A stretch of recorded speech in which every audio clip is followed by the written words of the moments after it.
reforms to make the world a safer place. I feel we've done that. The world owes the Avengers an unpayable debt. You have fought for us, protected us, risked your lives. But while a great many people see you as heroes, there are some who would prefer the word vigilantes.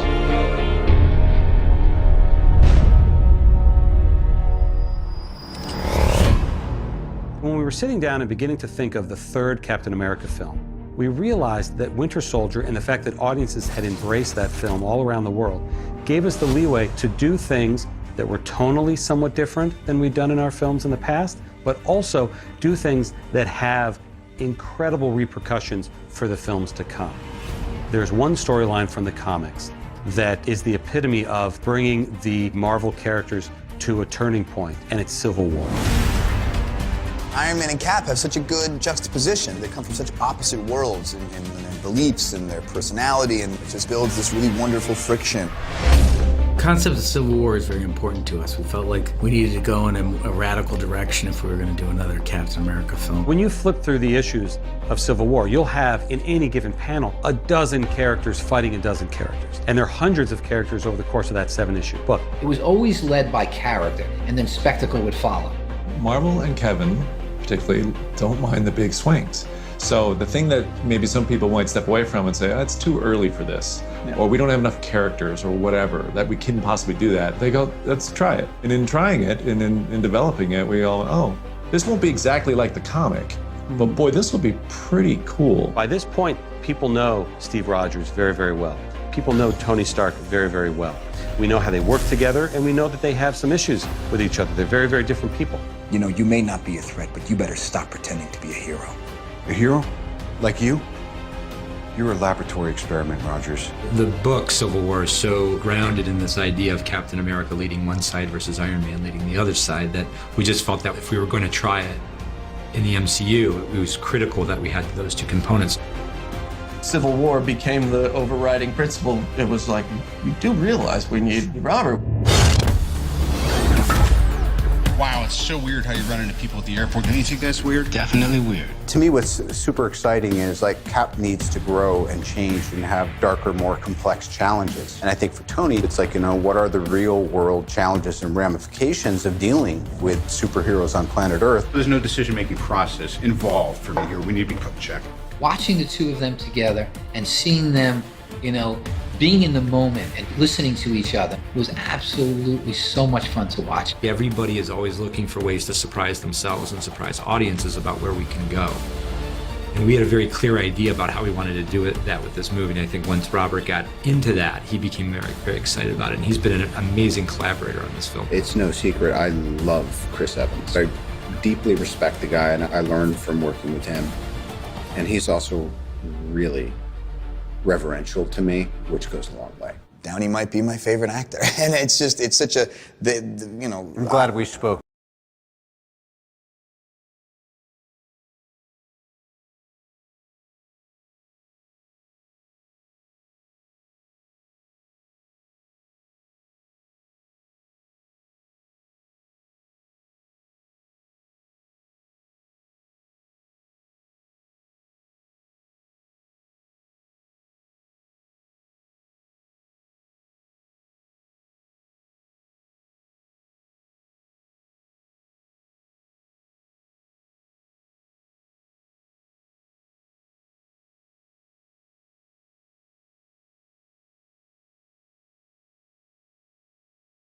Yeah, this is going to be a great shot. Directing is storytelling. And when you hear them engaging you in the story and coming up with ideas and seeing the glint in their eye, the excitement about doing something like this, you know you have something special. Love the Russos. Love me some Russos. We just have a pretty good line of communication open between us. There's nothing I don't like about them as directors. There's just kind of a simpatico with the way that I like to influence things and then step back and really follow their lead. It's just this kind of dance, this creative dance you want to have. They know these comic books and these scripts inside and out. I think it wasn't a fluke what they did on Cap 2. You know, and now coming into this, you see it. You see the footage. They just have an eye and a gift for telling these stories. You have the wings pop out, he does that. as you come down.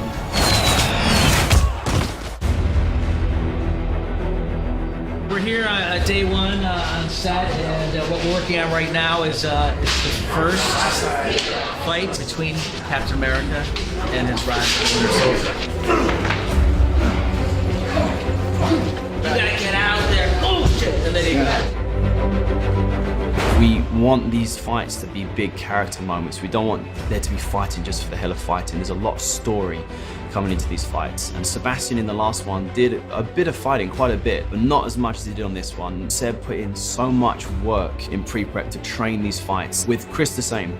Chris will pick up fights so quickly where if it's hand-to-hand combat, they're so good you can use them.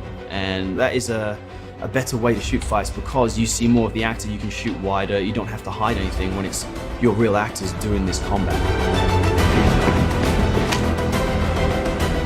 The Bucky apartment sequence, that was insane because that is like a Kickstarter for action in this movie because it starts with the apartment, goes to the stairwell, goes outside the apartment, and then into the second unit where they did that epic car chase. 3, 2, 1, action!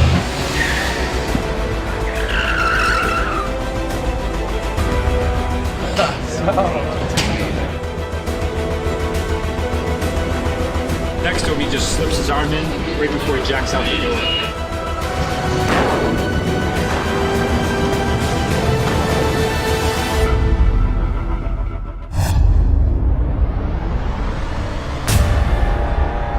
We follow the continuing story of the Winter Soldier, who Captain America cares very much about and who believes he can get his best friend back. Bucky was the guy who's always been there, he's always had his back, and Steve's a loyal guy. I'm sure there's a certain sense of guilt based on what happened to Bucky. Which Bucky am I talking to?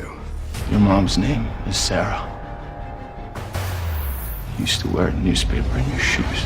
As much as Civil War is the trappings of the film, it's really about Steve making a decision for the first time that's personal over sort of a global version of doing the right thing. I was really excited when I read the script. I didn't really know where they were going to take it because the playing field was so open, they could have done anything with the character. What was fun about the script was that when you were reading him, you never knew where he was going to swing, which side of the fence. He might become the Winter Soldier, he might be Bucky Barnes. So there was a lot of playing room there, and that was fun. More kills than anyone in Hydra history, and that was before the serum. You know, my main goal over the past 3 movies has been to find Bucky. So now that I've found him, is just trying to nurture a relationship between the metal arm guy. You were that in it. I was in it. You were in it. I was going from the beginning of the movie. Falcon, who is Cap's new brother-in-arms, his best friend in the modern world. Full-on Avenger. Hey, you're looking at an Avenger guy. Remember that. This guy. Yeah, thank you. Marvel has made a concerted effort to help Sam Wilson evolve into an Avenger. It's great. I love my new suit. I got my little splash of red. I got Tony Starkerized. Yeah, he high-teched up my suit. And I got Red Wing. Thanks, Sam. Don't thank me. I'm not thinking that thing. What I'm holding is the scale model of Red Wing. A lot of the flying around we'll be doing with CG, but when we go out on set, we like to have lighting reference. So we'll shoot a shot with CG Red Wing. You won't see any Red Wing flying around, but afterwards we'll walk in and then pretend like we're flying Red Wing with the model on the stick. And then when it appears in the theater, it'll look real. I got my new jetpack. There's nothing, you know, natural about flying for a human. Man, it's so annoying that you guys won't let me fly. But, you know, I could be doing worse. I could be a superhero that runs, and I'd just be running around all day. I'm so tired. How many takes of this are we doing? Action!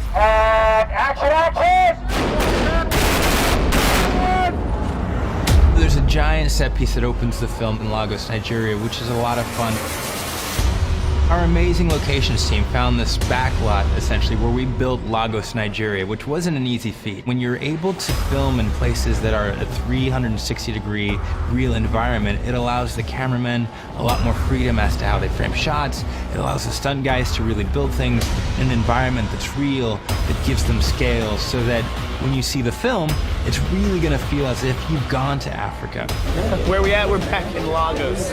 We got Crossbones doing his thing today. Frank Grillo in the house.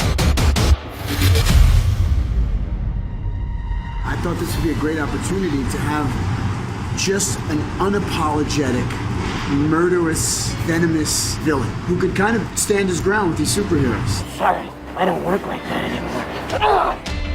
Get me another superhero, I'll bang him up too. When I saw the costume, I was excited. The look of it was kind of post-apocalyptic. It suits the character. Like when I get in the suit, I feel mean. I feel angry. You know, Rumlow has a history with Cap. And when they get to the point where they are about to apprehend him, You know I know you. Your pal, your buddy, your Bucky. Rumlow blows up a bomb, trying to blow himself and Cap up. Luckily, Scarlet Witch is close enough where she can contain the bomb with her powers and get it away from them, but it ends up killing a few bystanders.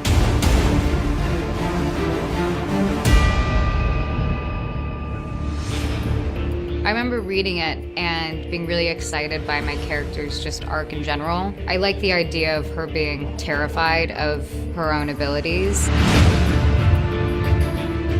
The Russos wanted to really keep Wanda's movement to be Wanda's movement because that's what makes her unique. So what the new elements that we are adding is flying, floating, those kinds of things. It's not just shooting energy towards robots. There's some things that aren't just about like being harmful. It's about moving things. It's about helping Cap take a jump. Like, how do I get energy to launch him? We try to ground it in this sort of telekinesis, applied telekinesis. It seems like she's getting better at it all the time. Yeah. And we'd love to draw on that for an Infinity War DVD. Yeah. If you were to ask us who we think the most powerful in the universe is at the moment, just based on what we've seen on screen, it's the Scarlet Witch. That makes her a very interesting character because she's also the youngest. Her abilities are just probably the most formidable. I think we need each other in a lot of ways. You know, I need her abilities for a lot of things, and then she needs me to kind of keep her head straight. She's kind of a loose cannon, insecure and powerful and just all terrifying in itself. The Russo brothers was my first time working with them. They're very passionate about this universe, but they're also just cinephiles in general. And they refer to a lot of different things. And they refer to, like, Hawkeye's like, maybe think like Han Solo. I'm like, well, I'm glad you think that way, because that's kind of what I was kind of hoping for, very irreverent and kind of same sort of skill set, essentially. Don't you think Laura would be disappointed? Me or you? What you're seeing here is the third version, the Hawkeye bow. Made a few changes, lightweight, easy to handle. We took back and went to the Avengers 1 quiver with a few modifications. It's slick, it's thinner, it's lighter, easy to work with. The bow, we need to make the draw pretty easy for certain scenes. And the way to do it is we take the bow, we pull it back, we make a mold in this position and remake the entire bow so that when he grabs it, he needs to pull fast, not too much stress. We have a 12-hour day, he's got to pull it in excess of 100 times a day. Got to help him out. Buckled in? Yeah. No, I'm good. I'm good, Arrow guy. Let's go. Let's go. One of my most favorite things in this universe is when the characters use each other's assets or their abilities to be better. And I kind of do with Ant-Man.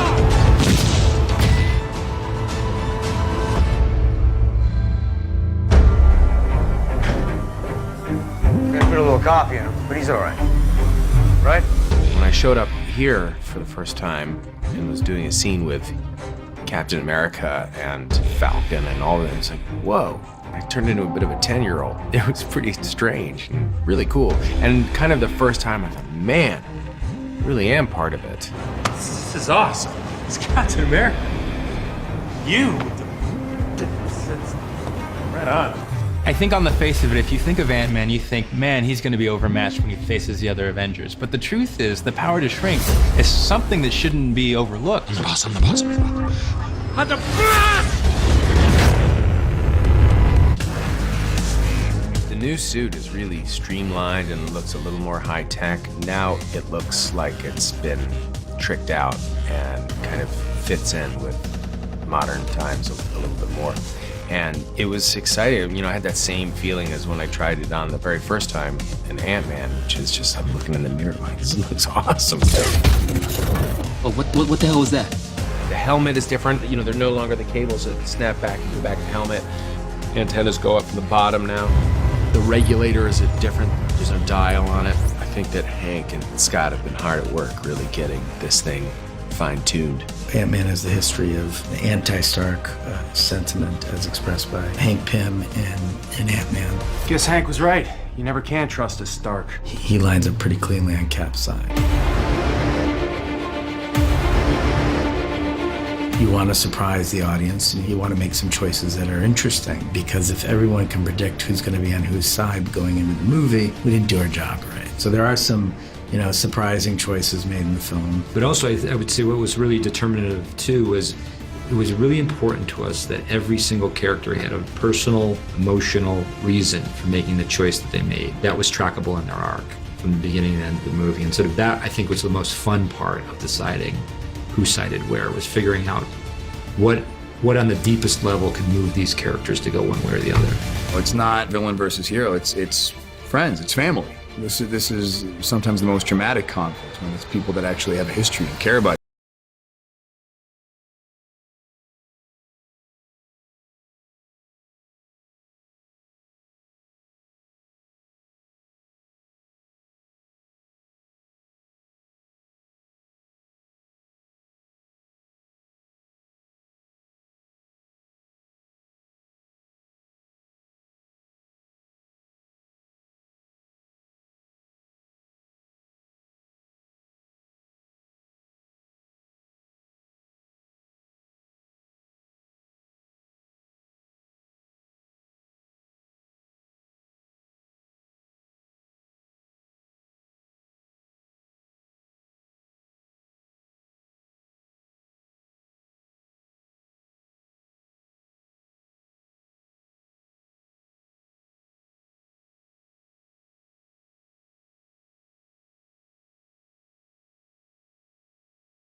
Tony's side is a little more complex. The surprise members of that team is Black Widow.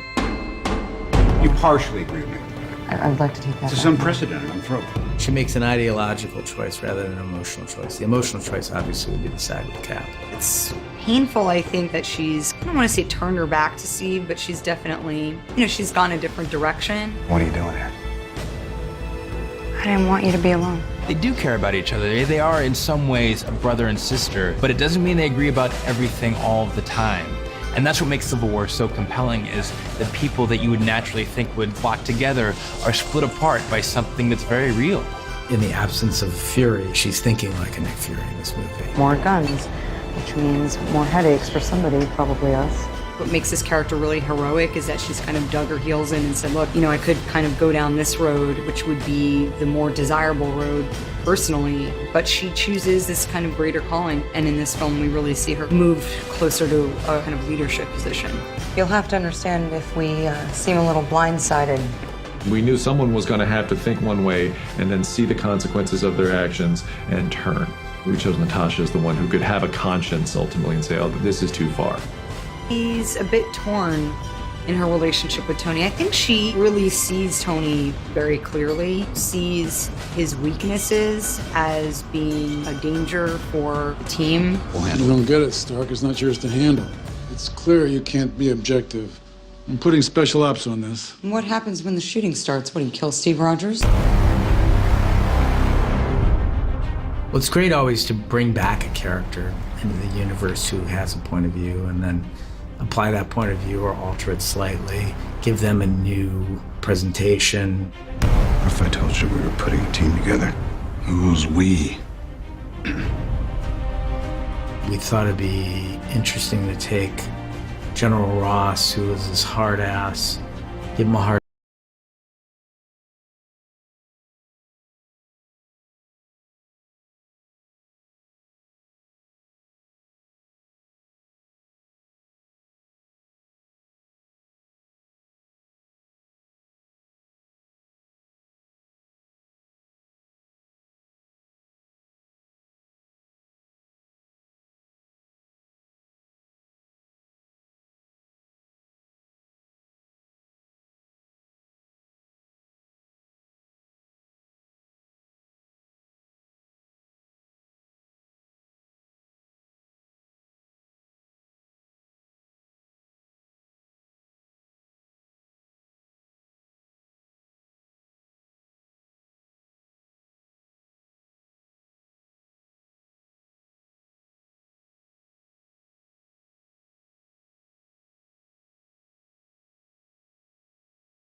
The War Machine. Here's a guy who's only really ever served in the military, so the idea of oversight to him is nothing new.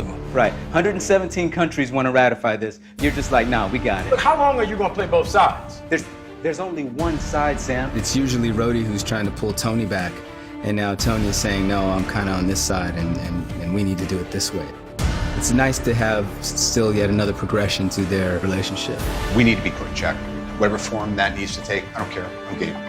I don't want to be in a universe where Rhodey and Stark aren't still brothers, and they've been through so much that it would be like, that to me is almost would be like, that's too many fractures.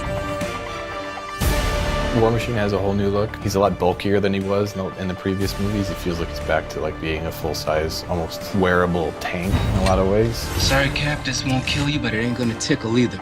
Every time I'm in the suit, there's improvements. It gets lighter and lighter. So this suit is probably the lightest and most, malleable it's been yet. I could actually touch my nose with my arms this time. So I was very happy with the suit.